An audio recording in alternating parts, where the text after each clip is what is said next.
আমি এটাও বলছি যে তোদের হাতে দাও, কোদাল, খুন্তা সব নিয়ে এসে দাঁড়া, যেন তারা আমাদেরকে দুর্বল না ভাবে। আমার উপরে কতটা চাপ আসছে, একমাত্র আল্লাহই রক্ষা করছেন আমাকে। আসলে সেই সময়টা আমার অনেক কষ্ট। যেমন আমার বোনদের বলেছি যে দেখ, আমাদের তো দুর্বল হলে চলবে না, তোরা যে যেভাবে আসিস আমার পাশে এসে দাঁড়া। যুব উন্নয়ন থেকে আমার কাছে মনে হয়েছে যে আমি একটু প্রশিক্ষণটা নেই, ওনার স্বল্প মেয়াদী তারা একটা প্রশিক্ষণ দেয়, তখন আমি তাদের থেকে মানে প্রশিক্ষণটা নিলাম। তখন থেকেই আমার ব্যবসা শুরু। যুব উন্নয়ন থেকে প্রশিক্ষণটা নেওয়ার পরেই ব্লক বাটিকের কাজটা আমি শুরু করেছি, খুব স্বল্প পরিসরে। সর্বোচ্চ 300 টাকার কাপড় কিনে, একটু রং কিনে আমি কাজটা করেছি। যখন প্রথম কাজ করতাম তখন তো মানুষ এটা অত বেশি মূল্যায়ন করতো না, কারণ আমার তখন আজ থেকে 26 বছর আগে 1994 সাল থেকেই মানে লেখাপড়ার পাশাপাশি কাজটা শুরু করছি আর কি। সর্বপ্রথম যখন কাজ করছি তখন আসলে সত্যিকার অর্থে তখন আমার একটা মেশিনও ছিল না। আমি ব্লক বাটিকটা নিজেই করতাম। পরবর্তীতে একটা মেশিন করেছি। মানে আমি আগে কখনো সেলাই করতে পারতাম না, পরে নিজেই চেষ্টা করেই মানে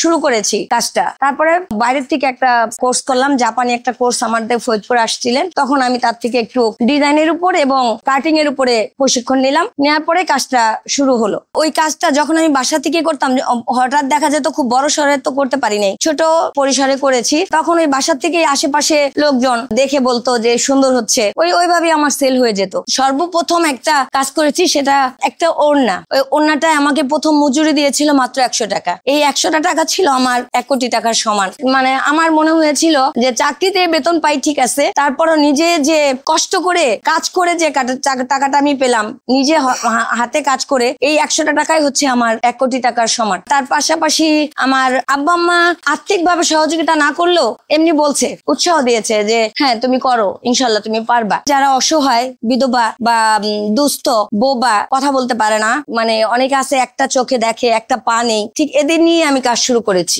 ওদের কাজ ওইভাবেই আমি শিখিয়েছি। আমি যেভাবে শিখছি ঠিক ওদেরকে আমি বলছি প্রথমে আমি তোমাদেরকে প্রশিক্ষণ দিয়ে নিব। আমি নিজেই ওদেরকে প্রশিক্ষণ দিয়েছি এবং ওদেরকে কাজ শিখাইছি। যখন আস্তে আস্তে দেখলাম মোটামুটি আলহামদুলিল্লাহ যে আমি একটু ভালো অর্ডার পাচ্ছি, ভালো কাজ করতে পাচ্ছি, ভালো সাড়া পাচ্ছি, তখন আমি চাকরিটা ছেড়ে দিলাম। ওইটা আসলে তখন তার আমাদের এই নেটের এত প্রভাব ছিল না, তখন আমাদের সরাসরি একটু প্রচার। যখন আমি চাকরি করতাম, আমার চাকরি ক্ষেত্রে কিছু আমার কলিগরা ছিলেন, তারপর আশেপাশে লোকজন যারা মোটামুটি, যেহেতু আমি এখানকার স্থানীয় মেয়ে, সকলেই আমাকে চিনতেন, যার ফলে হয়তো বা আমার সহযোগিতাটা একটু হয়েছে যে তারাও একজন জেনেছে, একজনের থেকে আরেকজন জেনেছে। ফলে আমি একটু লিফলেট দেওয়ার ব্যবস্থা করলাম প্রচার করার জন্য, যে সকলে জানুক যে আমি এখানে একটু ছোট পরিসরে দোকান দিলাম, মার বাসায় একটু শোরুম শুরু করলাম। আসলে ব্যবসাটা মোটামুটি অনেকটাই দাঁড় করছি। অনেক চ্যালেঞ্জ এখানে সামাজিকতা বাধা, যে আমি একটা মেয়ে, এই ধরনের কাজগুলা হয়তো বা তখন ছিল না। তখন যেমন আমার রাজনৈতিক প্রভাব, সামাজিক একটা মানে বাধা, মেয়েরা এই ধরনের কাজ করতে পারবে না। আমি ব্যবসা করতে যেটা বুঝতে পারছি, আমি এই আস্তে আস্তে করেই আমি আমার চাচার থেকে কিছুটা জায়গা কিনি। এই যে জায়গাটা আমি দাঁড়িয়ে আছি, এটা আমার নিজস্ব জায়গা, আমার এই ব্যবসার পরিষদ থেকে করা।